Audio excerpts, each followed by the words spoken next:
नमस्कार दर्शकों, जैसा कि आप जानते हैं इससे पहले की वीडियो में हमने चर्चा की थी भारतीय दर्शन की प्रकृति के बारे में।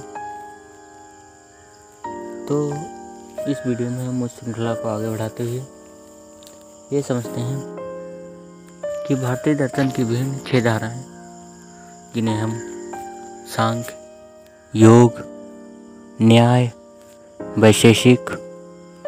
वैशेषिक में 2 दर्शन आते हैं, उत्तर मीमांसा और पूर्व मीमांसा, और उसी के साथ साथ वेदांत। तो ये दर्शन की 6 धाराएं किन अलग अलग दिशाओं में बहती हैं, अर्थात इनके बताए गए विषय क्या हैं और इनके द्वारा भारतीय दर्शन की प्रकृति में किस प्रकार से विविधता आती है। सांख्य दर्शन और योग दर्शन।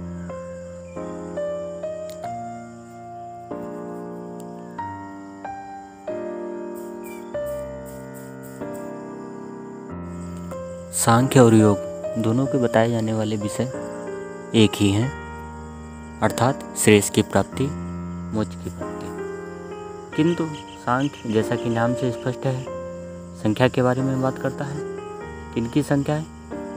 तत्वों की संख्या है, अर्थात हमारे चारों ओर, प्रकृति के चारों ओर, प्रकृति में कितने तत्व हैं और उन तत्वों को मोक्ष प्राप्ति में कैसे सहायक बनाया जा सकता है, या वह तत्व, उनका ज्ञान मोक्ष प्राप्ति की, मोक्ष की उपलब्धि में कितने सहायक हैं, इसके बारे में सांख्य बात करता है। वहीं योग ईश्वर और जीव के संबंध में तादात्म्य स्थापित करने के बारे में बात करता है। योग दर्शन केवल 2 तत्वों को मानता है, ईश्वर और जीव। सांख्य दर्शन और योग दर्शन में मुख्य समानता यह है कि वह आपस में संबंध की बात करता है, और वह संबंध है ईश्वर और जीव के बीच का संबंध। अब बात करते हैं न्याय दर्शन और वैशेषिक की, जहाँ सांख्य और योग ईश्वर में किस प्रकार से तादात्म्य स्थापित किया जाए, जीव का संबंध किस प्रकार से ईश्वर से जोड़ा जाए, इसके बारे में बात करता है। वहीं न्याय दर्शन और वैशेषिक दर्शन दोनों भौतिक जगत के बारे में बात करते हैं, इनके तत्वों की विवेचना करते हैं। न्याय दर्शन संसार को 16 तत्वों से बना हुआ मानता है। वहीं वैशेषिक दर्शन यह कहता है कि संपूर्ण संसार का निर्माण 6 तत्वों से हुआ है। सांसारिक तत्वों के प्रति ज्ञान को प्रदर्शित करना, उनके बारे में बताना न्याय और वैशेषिक दर्शन के क्षेत्र हैं। न्याय दर्शन के प्रमुख क्षेत्र हैं तत्व के गुण धर्मों की विवेचना करना, तत्व का स्वभाव निर्धारित करना।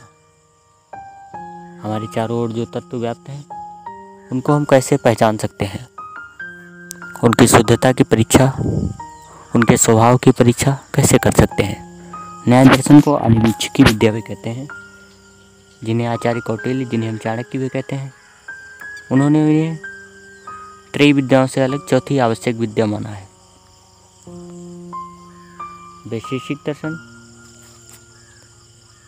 स्वभाव की भी विवेचना करता है। वस्तुतः कोई भी दर्शन हो, सभी का एक प्रमुख अंग है मोक्ष प्राप्त करना, और वही मोक्ष प्राप्त करने के अलग अलग ढंग बतलाते हैं। कोई इन्हें नास्तिक दर्शन भी कह देता है। नास्तिक दर्शन मुख्यतः जैन और बौद्ध धर्म को दर्शनों को कहा जाता है, किंतु उनका भी मुख्य उद्देश्य मोक्ष प्राप्त करना है। भारतीय दर्शन अनेक विविधताओं से भरे हैं। कोई ईश्वर को मानता है तो आत्मा को नहीं मानता, कोई आत्मा को मानता है और तो ईश्वर को नकार देता है। जहाँ एक और अन्य 6 दर्शन न्याय, योग, सांख्य, वैशेषिक, मीमांसा, वेदांत यानी कि ब्रह्मसूत्र ईश्वर के अस्तित्व के बारे में बात करते हैं, वहीं चारवाक दर्शन, बौद्ध दर्शन और जैन दर्शन, ये 3 दर्शन ऐसे हैं जो आत्मा के अस्तित्व को तो स्वीकार करते हैं, पुनर्जन्म को भी मानते हैं, किंतु ईश्वर में विश्वास नहीं करते। उनका मानना है कि यह संपूर्ण शरीर भावनाओं द्वारा, संस्कारों द्वारा निर्मित है। संस्कार वह होते हैं जो हमें किसी भी कार्य को करने में सहायता प्रदान करते हैं, अथवा किसी भी कार्य को करते करते हमारे भीतर प्रस्फुटित हो जाते हैं। संस्कार किसी भी कार्य के, किसी भी क्रिया के बचे हुए अवशेष हैं। वह यह बताते हैं कि आपने पूर्व में यह कार्य किया था अथवा इस कार्य को करने का यह ढंग है। बौद्ध दर्शन, जैन दर्शन और चारवाक दर्शन तीनों ही यह मानते हैं कि हमारे सारे क्रियाकलाप हमारे पूर्व संस्कारों की उपज हैं। हम तब तक किसी भी कार्य को नहीं कर सकते जब तक कि उस कार्य के संस्कार हमारे भीतर न हो। जैसे पशु केवल खाना, उठना, बैठना और अन्य स्वाभाविक क्रियाएं कर सकता है, किंतु बुद्धि के संस्कार उसके भीतर नहीं है। इसीलिए बुद्धि की आवश्यकता पड़ने वाले किसी भी कार्य को कोई भी पशु संपादित नहीं कर सकता। न्याय दर्शन, क्षमा कीजिएगा, बौद्ध दर्शन, जैन दर्शन और चारवाक दर्शन तीनों दर्शनों का यह मानना है। भारतीय विचारकों ने इन्हें नास्तिक करार दिया है।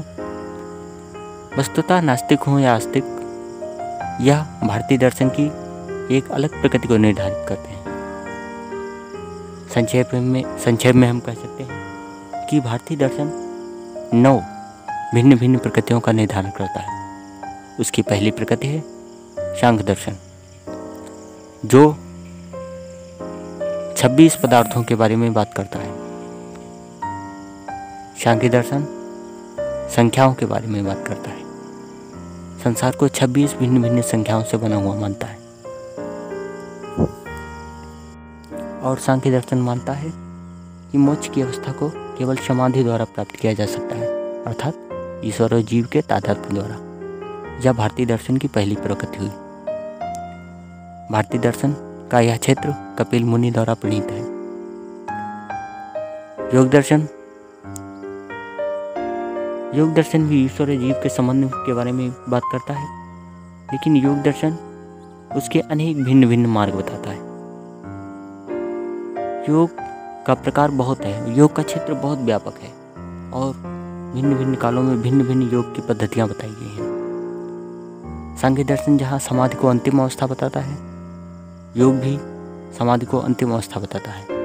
किंतु सांख्य दर्शन का में समाधि प्राप्त करने का मुख्य उद्देश्य ज्ञान प्राप्ति है, जबकि योग में ऐसा नहीं।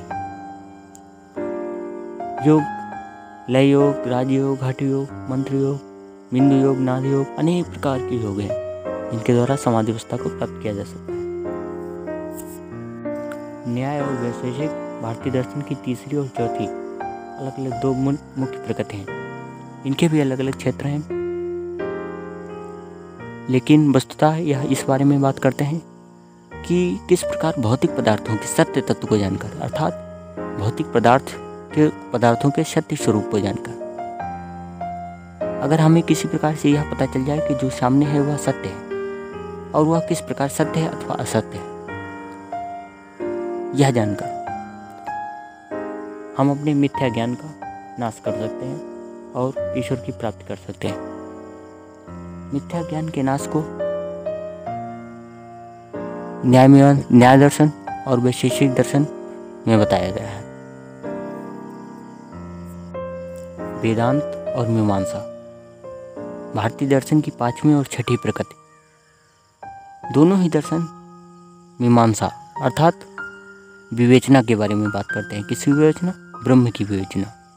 किस प्रकार हम ब्रह्म को जानकर मुक्त हो सकते हैं, अपने सही स्वरूप को जान सकते हैं। ब्रह्म को जानना ही इन दर्शनों का उद्देश्य है।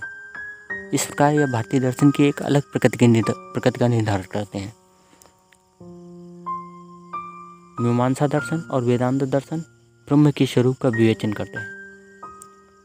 यहाँ तक ये 6 भारतीय दर्शन से हमने जाना कि यह 6 दर्शन की अलग अलग शाखाओं का प्रतिनिधित्व करते हैं। इस प्रकार हमने अब तक दर्शन की 6 प्रकृतियाँ निर्धारित की। शेष 3 प्रकृतियाँ जैन दर्शन, बौद्ध दर्शन और चारवाक दर्शन बात की हैं और इन्हें 6ठी ईसा पूर्व के बाद निर्धारित किया गया। जैन दर्शन प्राचीन दर्शन है और यह बुद्ध के समकालीन